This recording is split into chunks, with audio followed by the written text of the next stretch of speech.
My manifesto. I used to think of ADHD as a bad thing because everyone I cared about and trusted said it was, and it did make me different from plain average. I would be studying one subject and get distracted by thoughts about the individual pieces or facts of how the subject was explained to me. On average, if someone is talking to you and they use a word, phrase new to your vocabulary, you'd bookmark it and look up its meaning later, ask them to describe the word, or just assume by deductions. I, on the other hand, haven't been able to save it for later, and I try to figure it out, but I'm also being distracted from the rest of the information being offered. If I see demonstrations or have something being described, more senses are needed, and found I was able to recall pictures better. Due to my dyslexia, that's how I read as well, and one reason I must read and reread things. If I read out loud, sometimes the quakiness of my voice is evident, and that's my mind struggling to stay focused on reading the words, and trying to think about what the words I'm reading really mean. Same with writing, so I keep a journal of things that have been rewritten till people understand what I'm trying to say. However, this has also led to connecting almost everything, and being able to relate them to each other. So, I find it easier to break things down to their origins. I see patterns, like 6 degrees of separation. That's why I'm famous for using analogies to get my points across. Yet, the average person doesn't think that way. They assume I'm getting off topic because their train of thought gets sidetracked, much like my mind is, trying to learn their way. How do I know most people don't understand or listen to me? This is because I have a hard time recalling words sometimes. When I need to pause and think in the middle of a sentence, they don't realize it. If they were truly listening, they would offer a clue to finish it, ask a question, or sit patiently for me to finish, knowing that could not have been a full sentence. Yet, they cut me off, changed the subject, or walked away. It happens so often, and I realize I can't really change them or my methods that work for me. This is why I choose to write. At least it comes out all at once and I can't be interrupted. It's almost as if everyone has forgotten how to hold a conversation today. How you doing? Isn't even a question anymore, one-word answers or emoticons back and forth. And most are stereotyped parrot conversations where they say what they heard without understanding what they're saying. I miss those days sitting around together with a friend who wasn't distracted and cared. People might show interest in what I have to say, but to go as far as to say they care. I usually don't get the feedback that they care. If I'm making a difference, then it affirms that they truly listened and cared about what I think. If they agree with me right away, then there's no information being exchanged. Yup, right, okay, and then communication is over. I also run into people who will engage in communication only to make what they say heard, and seem important, without the intention of helping or listening in return. Seems anymore the only people who care are paid to care or do it out of tradition, ritual. Sure, every so often, I will find someone who cares, but usually only until their needs are met and then move on with their lives. I guess I'm looking for a mate, someone permanent who's always looking to learn more. Especially about how I experience the world, to understand me and be my advocate and translate my speech to humanese. Birth defect, cleft lip and palate, speech impediment, dyslexia, SPCD, ADHD, youngest of 4 in a single-parent household. I started off in life differently. A freak, if you will. I was born this way, and so for me to try to be normal, I'd just be a hypocrite. I'd be fake. I tried to be like the general population, to be average. Only, it was the outcasts that accepted me as I was, and didn't judge me. I felt comfortable being around them, so I acted natural, or myself. That's when I was deemed a follower by the normal ones. Yet, if I would have been born able to follow their way, talk normally, read normally, learn normally, I wouldn't have been a follower, but someone who's loyal, patriotic, or a trendsetter. I still am. It's just not to the common beliefs of society. I have to love myself as I was created. My universal, basic foundations I found work for my personal life, and could work for practically everyone everywhere. Believe in yourself, so others can. Know yourself, mental, physical, and emotional abilities, and core beliefs. Always be honest, especially to ourselves. Don't justify hypocrisy. Love yourself, before sharing your love and making commitments. No one should make us happy to be alive, only happier than to be alive. Give calm, confident, and respectful energy to receive trust and ultimately respect. Be ready, before taking action. Every decision that has an action, causes an effect. Emotional, mental, physical, and especially public abuse, is unacceptable. Treat everyone the way everyone should treat us. Don't stop loving them or start hating them. Life is too short. Keep your distance from those whose respect and trust is conditional only on their terms. Avoid the guilty by association circumstances by accepting trustworthy companionships and partnerships, which takes time and trials. Find and avoid the root issues and scenarios that cause the problems in life, when at all possible. Be mindful and strive to always see positive lessons in all situations. Have fun, and an open mind when learning and experiencing life's journey. We should know a little something about almost everything, and almost everything about something. Find a purpose, and be as self-sufficient as possible. Knowledge is the universal currency. Self-accomplishment is the greatest acknowledgement you will ever get. Basic laws, rights every human needs or can agree on, even outsiders. Don't lie to me, cheat me, steal from me, rape me, treat me like you wouldn't want, or kill me. Those basic laws govern our basic needs: air, water, food, tools, shelter, love, and knowledge. Wants are assuming and expecting things outside ourselves will go our way, on our terms. Yet, all that doesn't come from within but comes from outside ourselves, we have no control over it. Therefore, it can't always go our way, and assuming it should lead to negative thinking. Prepare for the worst and hope for the best. If it does go our way, that should be a bonus. Actions make us think, and usually, it's a groomed assumption or stereotype taught to us. That thought's positivity or negativity is the only thing that can be changed. We can't control or change others or nature's actions. That positive or negative thought evokes an emotional response equally positive or negative to our thought. That emotional response comes out in physical actions or words that make others think and feel. Repeat.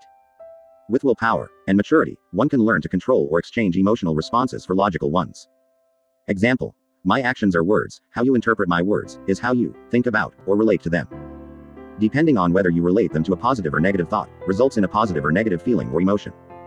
The emotional response will create a positive or negative idea, action and/or words based on the pre-existing response or reaction. To change our view of things, we must think about life differently, without comparing ourselves to others but instead comparing ourselves to our own past. Be more mindful and use meditation to look inwards. We seem to need universally agreed upon public behaviors, guidelines, or etiquette to solve most issues of the human race, and clearly define the difference between public and private domains.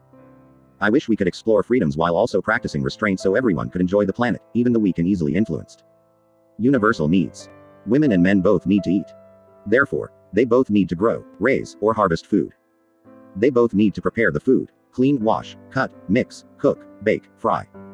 They both need to keep the critters away by cleaning up and having good hygiene. They both need clean water to stay hydrated to regulate their body temperature and clean with. They both need transportation, fitness, or assisted. They both need to shelter their bodies, minds, and souls. They both need knowledge and tools to communicate and complete the above-mentioned tasks. Humanity has proven this can all happen practically anywhere on Earth. Especially with partners, families, and communities splitting the tasks by proficiency and/or tackling them together. The social or economical idea of going to work when we're creating, exclusively, strictly, useless art, extravagance, fashions, or entertainment. So others can be hired as paid servants to do all the above-mentioned things for us, making our lives about money, and taking us away from family, and losing focus on what's important.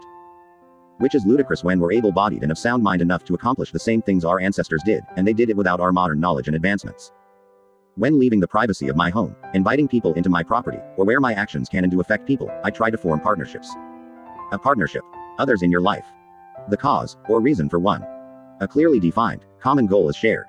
Must-haves. Each need. 1. Personal hygiene, self-confidence and self-reliance. 2. Visualization of the completion of the goal. A positive attitude. 3. Mutual dedication and determination must be applied. Have faith. 4. Trust and honesty. Unconditional love, integrity towards each other. 5. Patience of each other's pace. Number 2. People learn exactly alike. 6. Communication. Stay away from presuming, assuming and regrets. 7. Open-mindedness. Discover together different, new, and healthy paths to finding multiple solutions to the goal that builds confidence and certainty of completion. Logical thinking. With understanding these 7 things, has the effect of gaining true, unconditional love and respect. Love is unconditional. The only real love is the love of life. Love is never fading and never ending. Love is love, it has no levels. We can't love something unless it has to do nothing for us. Otherwise, loves are based on conditions. We may react differently towards those we love, but there's still only one love. Love is unconditional, but a partnership isn't. Trust and affection go hand in hand with love, but aren't part of it. Trust and affection should logically parallel each other. However, in our society, the most vulnerable position is offered up with little to no trust built. Easy route. Strangers. We love unconditionally, but we don't trust them because we don't know them. Acquaintances. We know generally, and trust enough for a handshake and share public information. Friends. We trust enough to tell them thoughts, listen to what they share, and maybe embrace them. Best friends. Usually we trust enough to share feelings and comfort each other. We know them and therefore they are predictable. Boy, girl, friends are similar to best friends, yet trusting enough to share a lifestyle and goals for a foreseeable future. Then, after life's tests, marriage, the trust at this point should have no room for doubt, and affection can reach its peak. By then sex wouldn't even matter for the survival of the relationship. Keeping secrets is for children and games. If an adult wants to show they are interested, they will just come out with it. For they know life is too short. Only children think tomorrow is promised, and play games with their lives. Tough love is not letting a person wallow in their self-pity, but in fact, pointing out the basics they're lacking, to motivate change and offer solutions if asked. Insanity is doing the same things, expecting changes and different results. If we're enabling the same things to occur by ignoring it, sugarcoating it, and offering affection or rewards for it, that only encourages immature behavior and insanity. Tough love is warning someone, giving healthy options, and then if they don't listen, saying, I love you but I'm not responsible for your decisions or your happiness. Consequences are healthy. They're reminders that drive us to find new and different ways of living. I believe in cause and effect. I learn from the past, to use in the present, to build a better future. If I, baby, and bail someone out, or take their side, I'm not helping them build a better future, and that's not what loved ones do. They strengthen each other. Have you ever had someone who was tough on you, and pushed you to your limits?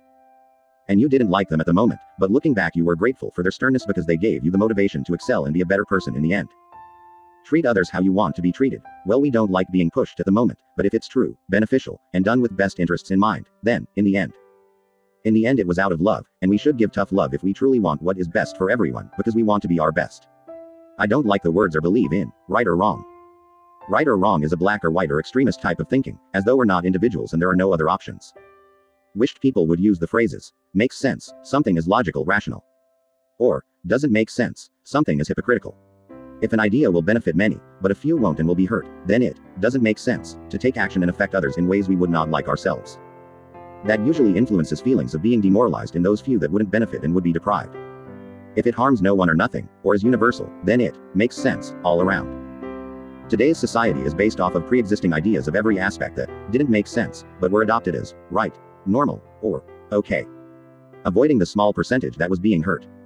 Yet it's tough to get people to understand unless I use words like right, wrong, good, bad, and loyalty, patriotism, terrorism, or any other words that segregate us versus them, ours versus theirs. Sayings I like. The things of the past didn't last, because the easy route doesn't work out. I'd rather work through temporary pain, for long-term relief, than to take temporary relief, yet cause and experience long-term pain. The joy of adventure. The adventure of joy. Learn, try, adapt, and do. Would if I could, but I can't, so I won't. We don't lose, we learn. Those who don't lose, never learn. We can't fix anything if we don't realize it isn't working. We can't truly hurt someone, without hurting our image, reputation, and self. We can discipline and discourage, but better yet, we can discipline and encourage. If we don't teach our children to be alone, they'll only know how to be lonely. Loyalty can be sold, but never bought. Nature is the only competition that deserves a fight. Root for, but never against another. Nobody is stupid, they just try others' patience. Live within our means by knowing our limits. Make do with what comes our way. We can't truly appreciate anything, without first making do without. Don't make a first impression that can't be continually lived up to. Don't surround ourselves with things we don't know the history of. Live our lives how we want others to live theirs. If it's worth doing right the first time. Practice doesn't make perfect, it makes improvements. Only perfect practice makes perfect. Prepare for the worst, and